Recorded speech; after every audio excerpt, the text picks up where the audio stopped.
Halo para pendengar, dimanapun kalian berada.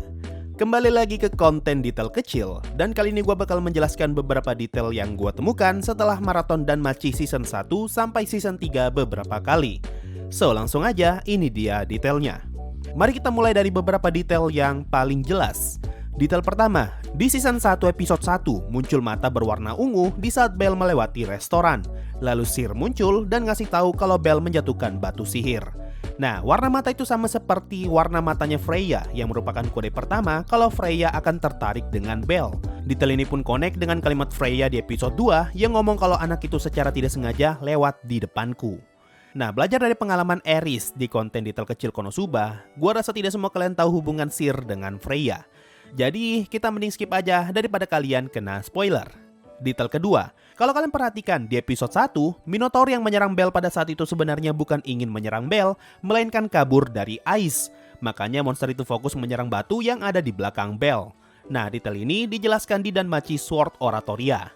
Detail ketiga, setelah memeriksa statusnya Belle, bisa kita lihat kalau Hestia menghisap jarinya untuk menghentikan pendarahan. Detail keempat, coba perhatikan semua petugas guild pria. Masing-masing dari mereka membawa senjata di pinggangnya yang memberi indikasi kalau mereka adalah petugas keamanan.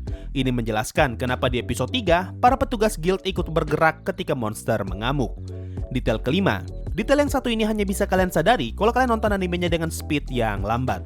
Di saat monster monyet membanting Belle, bisa dilihat kalau ada dua lampu yang terjatuh. Satu lampu jatuh di area kaki dan satu lampu jatuh di dekat tangannya.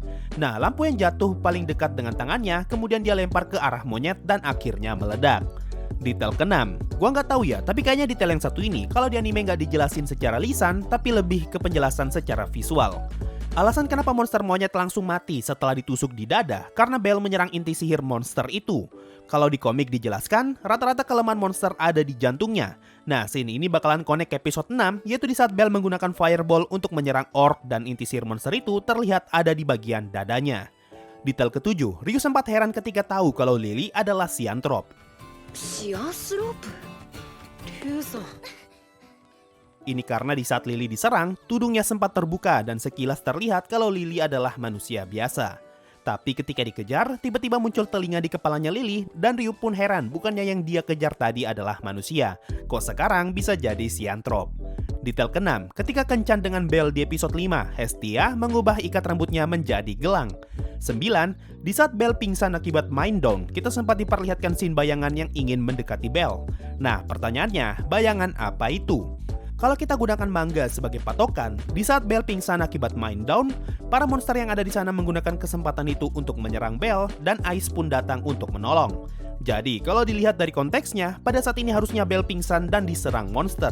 Lalu Ice pun datang dan membuat semua monster itu pergi.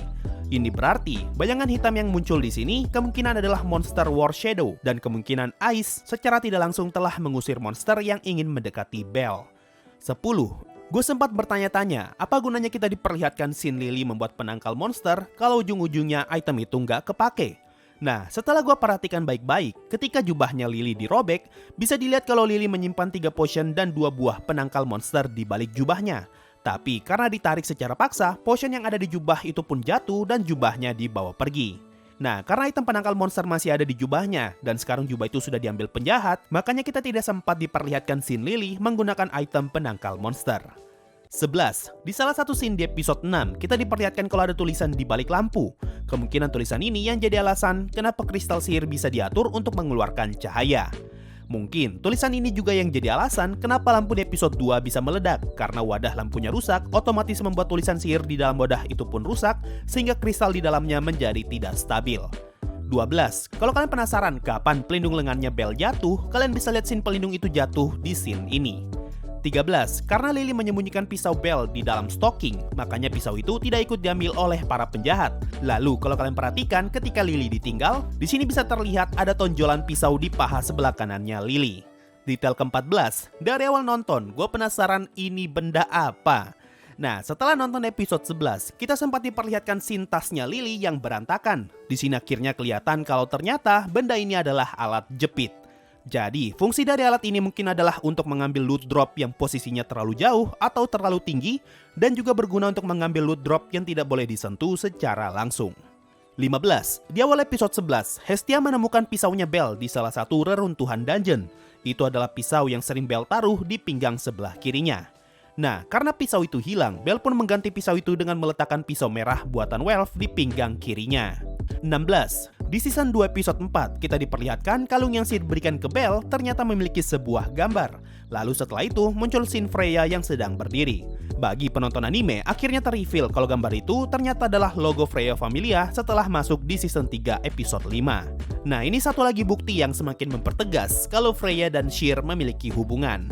17. Di season 2 episode 5, ketika merayakan kelahiran Hestia Familia yang baru, bisa dilihat kalau semua orang di ruangan itu meminum wine kecuali Belle dan Lily. Ini dikarenakan Belle dan Lily masih di bawah umur, jadi hanya mereka berdua yang minum jus.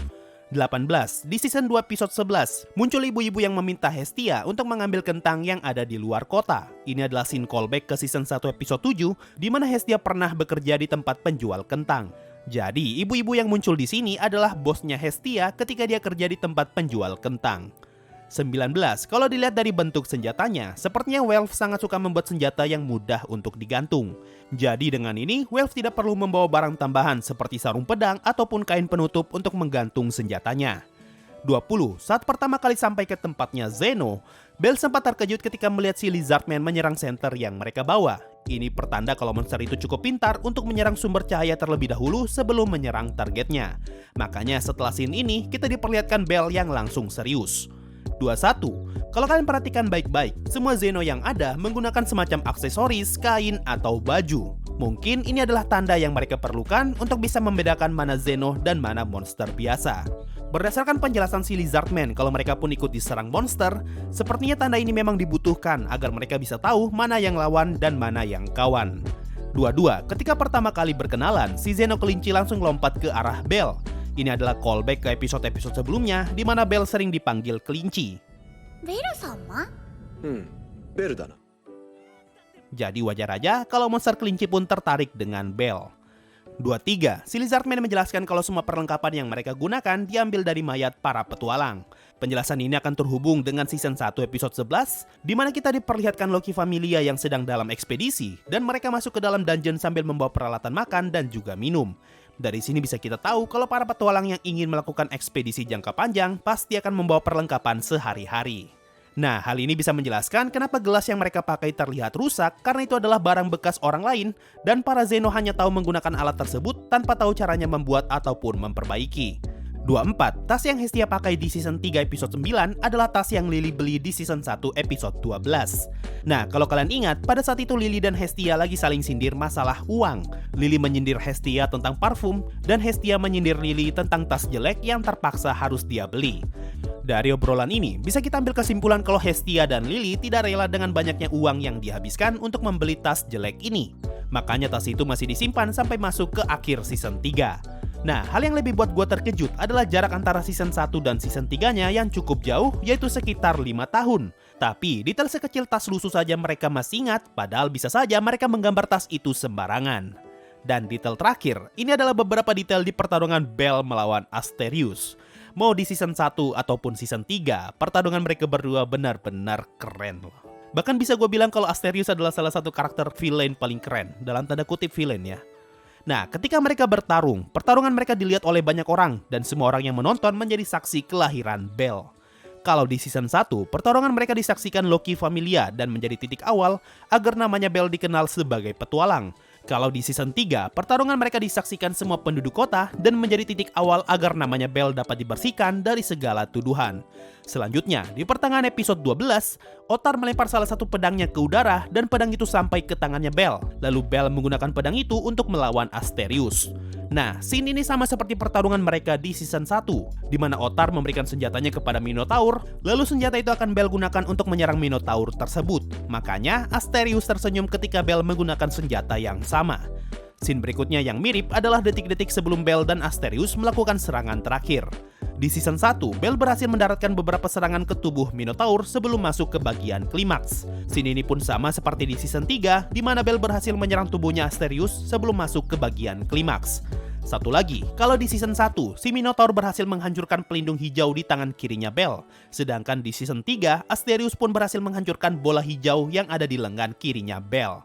Kemudian di akhir pertarungan mereka, Bell dan Asterius saling bersiap untuk menyerang dengan serangan terkuatnya. Nah, scene ini pun sama seperti pertarungan mereka di season 1, di mana Asterius bersiap untuk menyeruduk dan Bell bersiap untuk menyerang dengan pedang. Sepertinya Asterius sadar kalau serangan ini akan menjadi penentu dan dia ingin mengulang duel yang terjadi di dalam dungeon.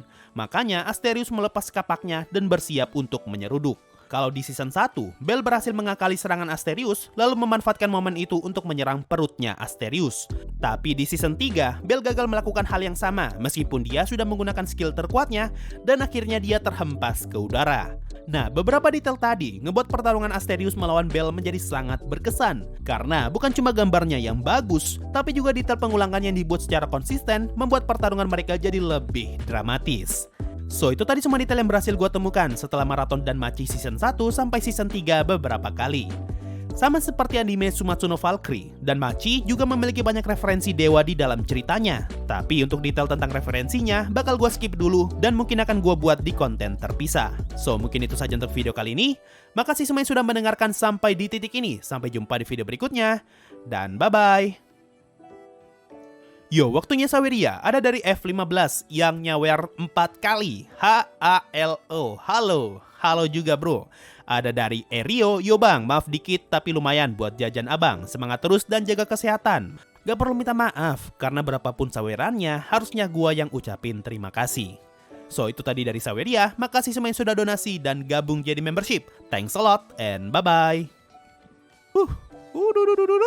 Nyebut Ais itu udah kayak mau nyebut Ains loh. Berapa kali tadi gue salah. Ains all gone, Ais all gone. Nah.